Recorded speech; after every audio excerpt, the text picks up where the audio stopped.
Welcome to Cricket Lover. This is a two-time.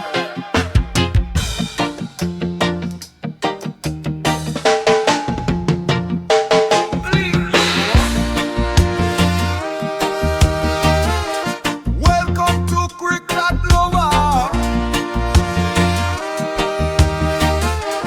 අයිබෝන් සුබ දවසක් හැමෝටම එහෙනම් ගොඩක් ප්‍රතිචාර තිබුණා ගිය සතියන්තේ වීඩියෝ එකට මේ සතියන්තේ නැවතත් අපි හමු වෙනවා. පටන් ගන්න කලින්ම කියනවා channel එක subscribe කරන්න, subscribe කරලා නැත්නම් subscribe කරලා bell button එක click කරලා තියාගන්න අපි වීඩියෝ එකක් ගෙනාවු සැනින් බලන්න පුළුවන් වෙන්න. ක්‍රිකට් කෑව ප්‍රමෝද් වික්‍රමසිංහ කියලා වීඩියෝ එකක් ගිය සතියේ ගෙනාවා. ඒකට ගොඩක් ප්‍රතිචාර දුණා. බොහොම ස්තුතියි. කවුද ක්‍රිකට් කන්න දායක වුණේ කියලා අපි වෙනම එපිසෝඩ් එකක් ගෙනවා.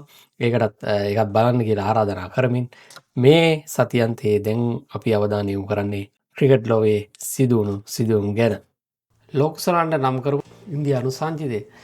ඉන්දිය සංජිතයේ ශුම්මන් ගිල්ගේ ඉවත් කිරීම තමයි ගොඩක් දෙනා කතා කරන්නේ. මොකද ශුම්මන් ගිල් පහුගිය දැන් ටෙස්ට් තරඟ සහ එක්දින තරඟ නායකයා. දවිස කණ්ඩායමේ ක්‍රීඩා කරන්නේ උපනායක හැටියට.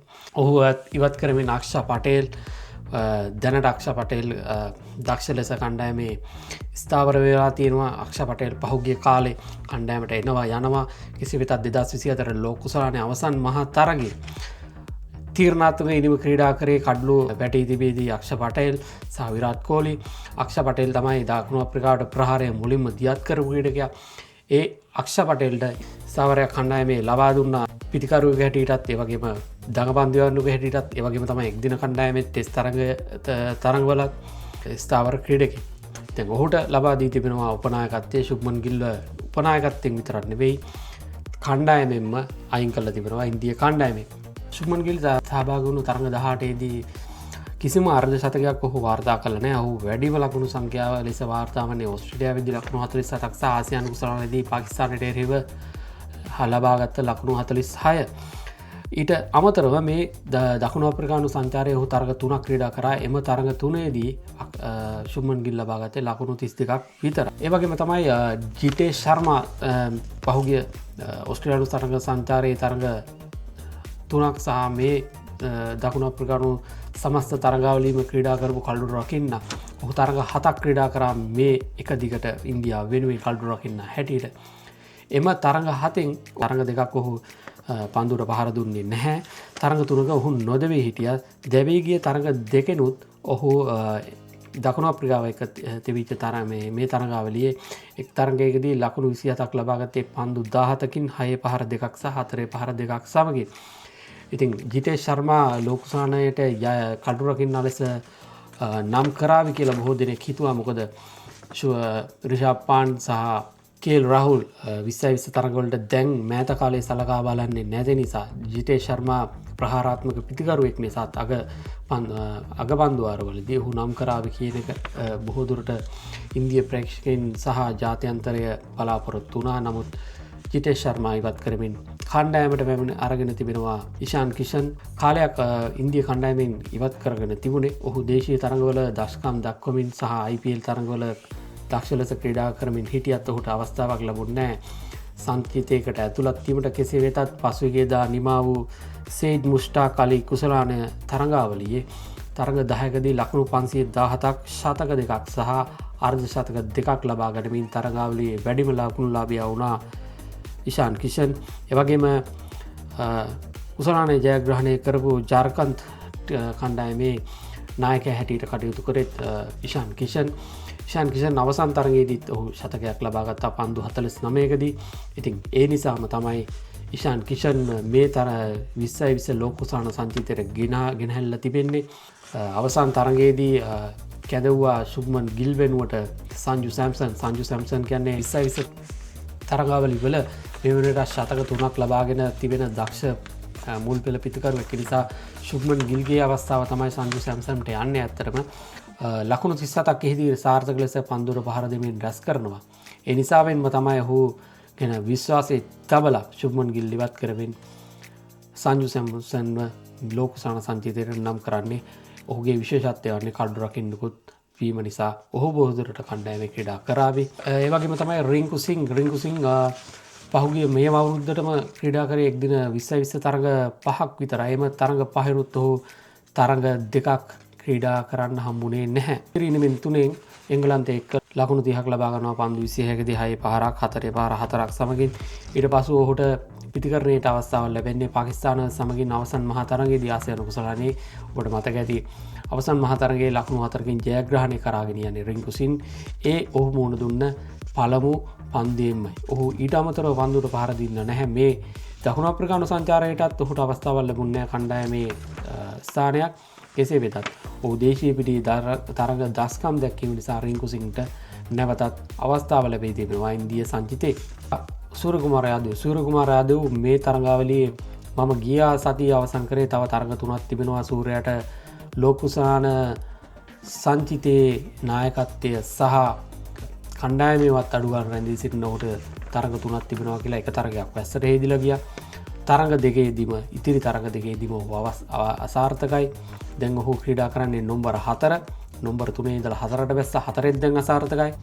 ඉන්දිය කණ්ඩායම ඔහු ගැන විශ්වාසය තියලා නායකත්වයට පත් කර තිබෙනවා. ලෝකුසාන සංචිතයේ නායකයා හැටියට කොහොමුණත් සූර්ය කුමාර යාදව පහුගිය ඉනිම 22ටම කිසිම අර්ධ ශතකයක් ලබාගෙන නැහැ. මේ අවසන් වූ දකුණු අප්‍රිකානු තරඟාවලියේ ඉනිම 4කදී ඔහු ලකුණු 34ක් පමණයි ලබාගෙන තිබෙන්නේ. දැන් පහුගිය ඉනිම 22කේදීම ඔහු ලකුණු රැස් කරලා තිබෙන්නේ ලකුණු 244යි. වැඩිම ලකුණු සංඛ්‍යාව 47ක් ලබාගෙන ගැනීම නොදෙවි. සාමාන්‍ය ලකුණු 12.84යි. ස්ට්‍රයික් රේට් එක තිබෙන්නේ 117.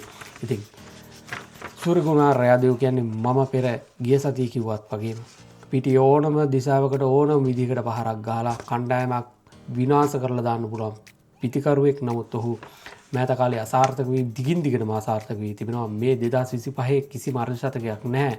ඉනිම 22කින් අර්ධ ශතකයක් නැහැ. ඉතින් එහෙම තබාගෙනත් ඔහු කණ්ඩායමේ රැඳී සිටින්නේ ආසියානු කුසලානේ ජයග්‍රහණය කරලා දුන්න ඔහු විශ්වාසයක් ඇති ඉන්දිය ක්‍රිකට් බලධාරීන්ට ඔහු ගැන. ඒ නිසා වෙන්න ඔහුව නම් කරන්නත් ඇති කියලා විශ්වාස කරනවා. තරඟ 5කින් සමන්විත ඉන්දිය දකුණු අප්‍රිකා 2020 තරඟාවලිය 3ට 1ක් ලෙස ඉන්දියාව ජයග්‍රහණය කරා තරඟාවලිය. මේ තරඟාවලිය පරාජයත් එක්ක දකුණු අප්‍රිකාව දැන් ලොකු අභියකට මුහුණ දීලා තිබෙනවා. මොකද මේ පහුගිය 2025 දී දකුණු අප්‍රිකාව 2020 තරඟ 18ක් ක්‍රීඩා කරලා තිබෙනවා. 18න් 12ක්ම වුන් පරාජයට පත් වෙලා තිබෙන්නේ. තරඟ 6ක් පමණයි වුන් ජයග්‍රහණය කරලා තිබෙන්නේ. ලෝකුසානයක් අභියස වුන් යම්කිසි අවදා කණ්ඩායමේ කඩා වැටීමට ලක් වෙලා තිබෙනවා. ප්‍රහාරාත්මක පිතිකරුවා සමුගත්තා ක්ලාසන්. කෙසේ වෙතත් ක්වෙන්ටින් ඩිකොක් කණ්ඩායමට පැමිණියා. ඩේවිඩ් මිලත් කණ්ඩායමට කැඳවුවා. ඇන්ඩ්‍රික් නොකියා ආබාධකින් පස්සේ කණ්ඩායමට පැමිණියා. නමුත් ඒ කිසිම දෙයකින් සාර්ථක වන්න හැකියාව ලැබුණේ නැහැ. දැන් පාකිස්තාන තරඟාවලිය ක්‍රීඩා කරේ යෝන් කණ්ඩායමක්. ඉන්දිය සංචාරයට ඔවුන්ගේ සුපුරුදු සංචිතය කැඳවුවත් රබාඩා ආබාධයක් නිසා රබාඩා ක්‍රීඩා කරන්නේ නැහැ. මේ තරඟාවලියේ රබාඩා නැති වුණත් අනිත් සියලුම ක්‍රීඩකයන් ජැන්සන්ලා මාක්‍රම්ලා පවා ක්‍රීඩා කරා මේ තරඟාවලිය. ඉතින් මේ තරඟාවලිය පරාජයත් එක්ක ලොකුසානේ ජයග්‍රහණය කරයි කියලා අවසන් පූර්ව තරගවලට කියලා ප්‍රෙඩික් කරනවා දැන් ඉඳලම කට්ටිය. කවුරු ප්‍රෙඩික් කරන්න ඇති තත්යකට ඇවිල්ලා තියෙනවා දකුණු අප්‍රිකානු කණ්ඩායම. මොකද ඔවුන් මේ දිගින් දිගටම ලබන පරාජයන් නිසා. ලංකාව ගියක් ගහලා 2025 18ක් 2025 තරඟ ක්‍රීඩා කරලා තිබෙනවා. ඒ 2020 තරඟ 18න් තරඟ 9ක් විතරයි ශ්‍රී ලංකාව ජයග්‍රහණය කරලා තිබෙන්නේ. තරඟ 8ක් පරාජය වෙලා තියෙනවා.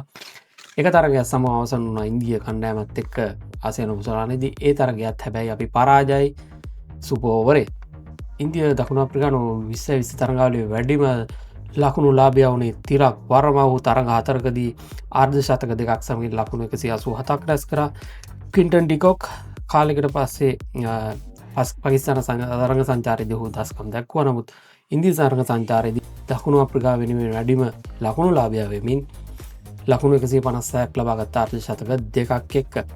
හාර්දික් පාණ්ඩයා තමන්ගේ සුපුරුදු රිද්මයට ඇවිල්ලා දැන් මේ තරඟාවලියේ අර්ධ ශතක දෙකක් සමගින් තරඟාවලියේ තුන්වෙනි වැඩිම ලකුණු ලාභය ලකුණු 142ක් ලබාගත්තා ඉනිම තුනකදී. විස තරඟාවලියේ වැඩිම කඩුළු ලාභියා වුණේ වරුන් චක්‍රවර්ති. ඔහු තරඟ 4කදී කඩුළු 10ක් ලබා ගත්තා.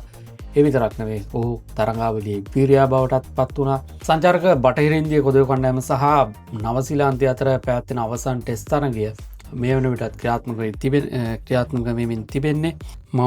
මවුන්ගායි ක්‍රීඩා පිටිය පිතිකරුවන්ගේ පාරාදීසයක් බවට පත්වමින් තිබෙනවා. මේ තරඟාවලියේ එකට බිඳුවක් ලෙස දැනටමත් නවසිලන්තේ ජයගෙන තිබෙන්නේ. බොහෝදුරට මේ තරගය 2-0ක් හැටියට අවසන් වෙන්නත් පුළුවන්. එහෙම නැත්නම් 1-0ක් ලෙස තරඟාවලිය නවසිලන්තේ ජයග්‍රහණය කරන්නත් පුළුවන්.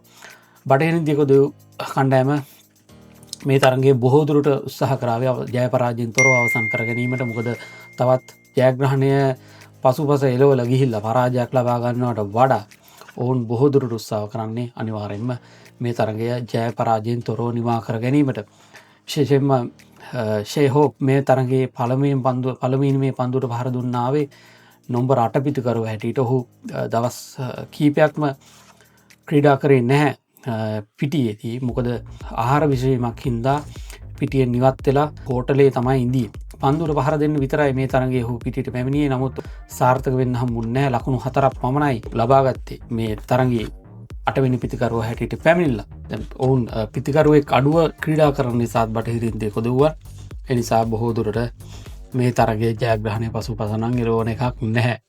පළමුව පන්දුවට පහර දුන් නවසීලන්ත කණ්ඩායම ආරම්භක පිතිකරුවන් දෙපළ ලකුණු 323ක පළමු කඩුලේ සමන්තාවත් තිබෙනවා. ටොම් ලේතම් සහ ඩෙවන් කොන්වේ. නවසීලන්ත ක්‍රීඩකයන් දෙදෙනෙක් නවසීලන්තයේදී පළමු කඩුල්ල සඳහා පැවැත් වූ හොඳම සමන්තාව තමයි මේ ලකුණු 323. ඒවගේම නවසීලන්ත වෙනුවෙන් ආරම්භක පිතිකරුවන් දෙදෙනෙක් පැවැත් වූ දෙවන හොඳම සමන්තාව තමයි මේ ලකුණු 323 සමන්තාව. දෙවැනි නිමේදීත් ඔවුන් ලකුණු 192ක සමන්තාව පවත්වනවා. ඒ අනුව මේ තරගයේදී පළමු කඩුල්ල වෙනුවෙන් පළමු නිමේදී ලකුණු 323ක්, දෙවැනි නිමේදී ලකුණු 192ක් විදිහට ලකුණු 515ක් මේ දෙදෙනා අතර සමන්තාව පැවැත්වෙනවා. ඉනිම දෙකේදීම ආරම්භක පිතිකරුවන් ශතක දෙකක් වාර්තා කරනවා. ටොම් ලේතම් සහ ඩෙවන් කොන්වේ. ටෙස්ට් ක්‍රිකට් ඉතිහාසයේ ආරම්භක පිතිකරුවන් දෙදෙනෙක් ඉනිම දෙකේදීම ශතක ලබා නැහැ මේ ටෙස්ට් ඉතිහාසයේ සහ පළමු පෙළ පවා. ඉතින් මේක ලෝකේ පළවෙනි අවස්ථාව තමයි ටෙස්ට් තරගයක ඉනිම් දෙකේදීම ආරම්භක පිතිකරුවන් දෙදෙනා ශතක ලබා ගත්තු. ටොම් ලේතම් මේ තරගයේදී 15 වෙනි සහ 16 වෙනි ශතක ලබා ගැනීමට සමත් වෙනවා. ඒ වගේම තමයි ටොම් ලේතම් ලකුණු 6000 සීමාව පසු කර යනවා නවසීලන්තය වෙනුවෙන්. ඩෙවන් කොන්වේ ඔහුගේ 6 වෙනි සහ 7 වෙනි ශතක තමයි මේ තරගයේදී වාර්තා කරන්නේ. ඒ වගේම ඔහුගේ හොඳම ටෙස්ට් ඉනිමත් මෙම තරගයේදී ලකුණු 227ක් ලබාගෙන පළමුවෙනිදී ලබාගත්තු 220 තමයි ඔහුගේ හොඳම ටෙස්ට් ඉනිම. මේ ලබාගත්තු ඩෙවන් කොන්වේ දෙවැනි දිත්ත ශතකයේ තමයි ඩෙවන් කොන්වේ ලබාගත්ත. ඔහු ටෙස්ට් තරම් දිනාගන්න 2021 වසරේ ලෝඩ්ස් ක්‍රීඩාංගණයේදී එම තරගයේදීත් ඔහු පළමුවෙනි නිමේදීම ලකුණු 200ක් වාර්තා කරනවා. යනුව දෙවෙනි දිත්ත ශතකයේ තමයි ඩෙවන් කොන්වේ මේ වාර්තා කරන්නේ. බටහිර ඉන්දිය කොදු කණ්ඩායමේ පළමුවෙනි නිමේදී ශතක සම්බන්ධතාවය පළමු විකට් එකට පවත්වීමට කැම්බල් සහ බ්‍රැන්ඩන් කිං සමත් වුණා. පහුගිය අවුරුදු 11ටම පළමුවෙනි විකට් එකට ශතක සම්බන්ධතා අවස්ථා 6ක් පමණයි බටහිර ඉන්දිය කොදු කණ්ඩායමේ ක්‍රීඩකයින් පවත්වලා තිබෙන්නේ. අවුරුදු 11ටම ශතක සම්බන්ධතා 6යි. මේ 6 වෙනි වතාව. කෙවම් හොජ් දෙවැනි ශතකය ලබා ගන්නවා ශ්‍රී ජාත්‍යන්තරයේදී. ඒ වගේම හොඳම ඉනිම තමයි ඔහුගේ මේ ඉනිම ලකුණු 123ක් ලබා ගන්නවා 4 පහරවල් 15ක් සමගින්. 420ක් ලබා ගන්නවා බටහිර ඉන්දිය කොදු කණ්ඩායම මේ පළමු ඉනිමට. ඒ අනුව 155ක වාසියක් ලබාගෙන දෙවැනි ඉනිමත් ආරම්භ කරා. වේගවත් ඉනිමක් ක්‍රීඩා කරා. ඉනිමක් ක්‍රීඩා කරමින් ඩෙවන් කොන්වේ සහ ටොම් ලේතම් සාර්ථක ආරම්භයක් ලබාගෙන නැවත ලකුණු 192ක සමන්තාවක් පැවැත්තුවා. යනුව මම මුලින් කිව්වක් මෙන් මේ තරගයේ පළමු කඩුල්ලට පළවෙනි ඉනිමේ සහ දෙවෙනි ඉනිමේ ලකුණු 515ක් එකතු කරා වුන් දෙදෙනා. යනුව ක්‍රීඩකයින් දෙදෙනෙක් පළමු කඩුල්ල වෙනුවෙන් ඉනිම දෙකේදීම වැඩිම දායකත්වයක් දක්වලා ලකුණු 515ක් ලබා ගැනීම ලෝක වාර්තාවක් වෙනවා. ඒ වගේම මේ තරගයේදී සුවිශේෂී සිදුවීමක් වුණා. ඒ දැන් ෂේ හෝප් ආහාර විසවීමක් නිසා ක්‍රීඩාංගණයට එන්නෙත් නැහැ. ඔහුගේ තත්ත්වය හොඳ නැති හින්දා ඔවුන්ගේ අතිරේක ක්‍රීඩකයන් විදිහට ඉන්න ඔජේ ශීල්ඩ් සහ ටැන්ජරින් චන්ද්‍රබෝල්ද සුළු තුවාල ලැබලා තියෙනවා. ඒ අනුව ඔවුන්ගේ පන්දු රැකීමේ ක්‍රීඩකයන් නැති නිසා ජස්ටින් ග්‍රේව්ස් යම්කිසි පුංචි ආබාධයක් නිසා ක්‍රීඩා පිටින් තාවකාලිකව ගියාට පස්සේ ක්‍රීඩකෙක් එන්න නැති වුණා කණ්ඩායමට. ඒ අනුව පන්දු රැකීමට පිටින් පැමිණියේ අවුරුදු 19ක ක්‍රීඩකෙක් නවසීලන්තයේ ට්‍රුන්ගා නගරයේ ඉන්න සෙබස්ටියන් හීත් ඔහු පන්දු රැක්කා. ඔහු මෙවන විට ඩෙන්මාර්ක් ජාතික කණ්ඩායමේ ලියාපදිංචි ක්‍රීඩකයෙකු බවටත් පත් වී සිටිනවා. මෙම අවසන් තුන්වෙනි ටෙස්ට් තරගයේ අවසන් දිනේ හෙට ලකුණු 419ක් අවශ්‍යයි ජයග්‍රහණයට. මම කිව්වා මේ තරගය බොහෝ දුරට ජය පරාජයෙන් තොරව නිමා කර ගැනීමට බටහින්දිය කොදිව්වන් උත්සුක වේවි. ෂේහුබුත් අසනීප නිසා ඔවුන් අවසන් තරගයේ බොහෝ දුරට ජය පරාජයෙන් තොරව නිමා කර ගැනීමට උත්සාහ දරාවි. බොහොම ස්තුතියි අද දවසේදී අපිත් එක්ක එකතු වීම ගැන. යන වීඩියෝ එක බැලුවට බොහොම ස්තුතියි හැමෝටම. යන්න කලින් කියනවා channel එක subscribe කරන්න. subscribe කළා වීඩියෝ එකක් දාපු සැනින් බලීමට bell icon එක click කරන්න. එහෙනම් ගිහිල්ලා එන්න. ජය වේවා.